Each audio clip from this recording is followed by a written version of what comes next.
Hello friends, welcome to लक्ष्य IT solutions. Last session में हमने ये जाना था कि प्रोग्रामिंग लैंग्वेजेस किसे कहते हैं और प्रोग्रामिंग लैंग्वेजेस कितने तरह की होती है। लास्ट सेशन की वीडियो का लिंक डिस्क्रिप्शन में दिया गया है। अगर आपने उस वीडियो को ना देखा हो तो आप डिस्क्रिप्शन में दिए गए लिंक को फॉलो करके लास्ट सेशन के वीडियो को देख सकते हो। अपने आज के इस सेशन में हम ये जानेंगे कि ट्रांसलेटर किसे कहते हैं और ट्रांसलेटर कितने तरह के होते हैं। तो जैसा कि आप स्क्रीन पर देख पा रहे हैं, ट्रांसलेटर 3 तरह के होते हैं, असेंबलर, कंपाइलर और इंटरप्रेटर। स्टेप बाय स्टेप हम ये जानेंगे कि इन तीनों का यूज़ क्या है और इन तीनों में क्या डिफरेंस है। जैसा कि मैंने लास्ट सेशन में बताया था कि कंप्यूटर को जब भी कोई इंस्ट्रक्शन दिया जाता है तो वो केवल और केवल मशीन लैंग्वेज में दिए गए इंस्ट्रक्शन को ही समझ सकता है। बट मशीन लैंग्वेज में इंस्ट्रक्शन देना यूज़र के लिए कठिन होता है, जिसकी वजह से वो कंप्यूटर को हाई लेवल लैंग्वेज या असेंबली लेवल लैंग्वेज में इंस्ट्रक्शन देता है। तो अदर लैंग्वेजेस में दिए गए इंस्ट्रक्शन को मशीन लैंग्वेज में कन्वर्ट करने के लिए अलग अलग तरह के सॉफ्टवेयर्स बनाए गए हैं, जिनको हम यूज़ करके अपने प्रोग्राम को ट्रांसलेट कर सकते हैं, लाइक असेंबलर, कंपाइलर और इंटरप्रेटर।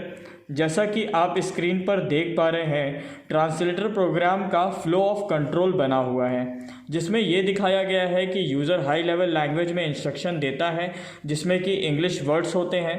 तो इनको मशीन लैंग्वेज में कन्वर्ट करने के लिए हमें ट्रांसलेटर प्रोग्राम की ज़रूरत पड़ेगी, जो कि असेंबलर, कंपाइलर या इंटरप्रेटर होगा। और वो translator program high level language में दिए गए इंस्ट्रक्शंस को मशीन कोड यानी 0 और 1 के फॉर्मेट में कन्वर्ट कर देगा, जिससे कि कंप्यूटर उन इंस्ट्रक्शंस को ईजिली एग्जीक्यूट करा पाएगा। असेंबलर की अगर बात करी जाए तो इसका यूज़ उस केस में होता है जब हमने कंप्यूटर को इंस्ट्रक्शन असेंबली लेवल लैंग्वेज में दिया हो और हम उन इंस्ट्रक्शंस को मशीन लैंग्वेज में कन्वर्ट करना चाहते हों। या ये भी बोल सकते हैं कि असेंबलर एक इस तरह का सॉफ्टवेयर है जो असेंबली लेवल लैंग्वेज के इंस्ट्रक्शन को मशीन कोड में कन्वर्ट करता है। असेंबलर कुछ बेसिक कमांड्स और ऑपरेशन की मदद से सबसे पहले असेंबली लैंग्वेज में दिए गए इंस्ट्रक्शंस को रिकॉग्नाइज करता है और प्रोसेसर के हिसाब से उसको बाइनरी कोड में कन्वर्ट कर देता है। कंपाइलर का यूज़ हाई लेवल लैंग्वेज में दिए गए इंस्ट्रक्शन को मशीन कोड में कन्वर्ट करने के लिए होता है। एक बात और याद रखिएगा कि मशीन लैंग्वेज कोड को लो लेवल लैंग्वेज कोड भी बोला जाता है, क्योंकि machine language low level language का ही पार्ट होती है, जैसा कि हमने लास्ट सेशन में डिस्कस किया था। इंस्ट्रक्शंस को कन्वर्ट करने से पहले कंपाइलर सारी तरह की लिमिट्स, रेंज और एरर चेक करता है। बट अगर बात करें तो कंपाइलर के कुछ ड्रॉबैक्स भी हैं, जैसे कि इसका एग्जीक्यूशन टाइम बहुत ज़्यादा है, साथ ही साथ ये लार्ज पार्ट ऑफ मेमोरी भी कंज्यूम कर लेता है, इसकी स्पीड भी स्लो होती है, इसलिए इंटरप्रेटर ट्रांसलेटर की ज़रूरत पड़ती है। एक बात और याद रखिएगा, कंपाइलर के द्वारा इंस्ट्रक्शंस को कन्वर्ट कराने का प्रोसेस कंपाइलेशन कहलाता है।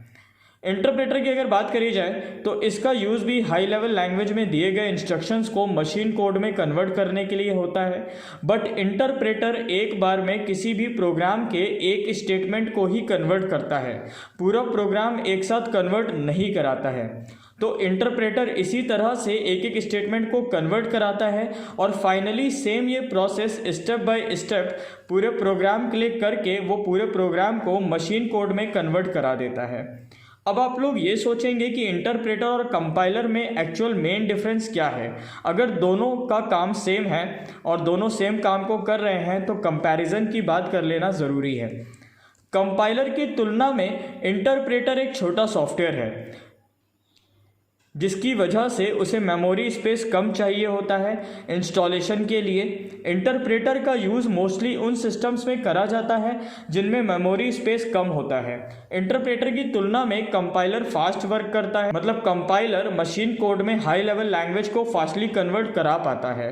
कंपाइलर के द्वारा कन्वर्जन के बाद जनरेट किया गया ऑब्जेक्ट प्रोग्राम फ्यूचर रेफरेंस के लिए सेव हो जाता है, उसको हम कभी भी फ्यूचर में यूज़ कर सकते हैं। बट इंटरप्रेटर के द्वारा जब भी कभी हम कन्वर्ट करते हैं तो वो आउटपुट केवल और केवल उस प्रॉपर इंस्टेंट के लिए होता है, उसको हम फ्यूचर रेफरेंस के पॉइंट ऑफ व्यू से यूज़ नहीं कर सकते हैं। कंपाइलर पूरे प्रोग्राम को 1 से 2 बार में रीड करके मशीन कोड में कन्वर्ट कर देता है, बट इंटरप्रेटर ये काम स्टेप बाय स्टेप करता है, जिसकी वजह से इंटरप्रेटर टाइम टेकिंग होता है और कंपाइलर फास्टली वर्क करता है।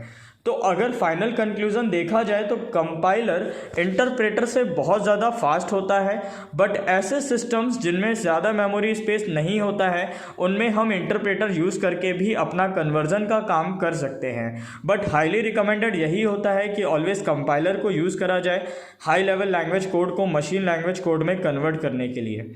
तो फ्रेंड्स, अपने आज के इस सेशन में हम लोगों ने ये जाना कि ट्रांसलेटर किसे कहते हैं और ट्रांसलेटर कितने तरह के होते हैं। इसी तरह से आने वाले सेशंस में हम लोग बहुत कुछ सीखने वाले हैं। तो रेगुलर हमारे वीडियो के अपडेट्स के लिए सब्सक्राइब करें हमारे यूट्यूब चैनल लक्ष्य आईटी सॉल्यूशंस को और बेल आइकन क्लिक करना मत भूलिएगा। अगर आपकी किसी भी तरह की कोई क्वेरी या कोई डाउट हो तो आप अपने कमेंट बॉक्स में टाइप कर सकते हैं, अदरवाइज़ हमें मेल भी कर सकते हैं। हमारी मेल आईडी डिस्क्रिप्शन में दी गई है। Thank you very much.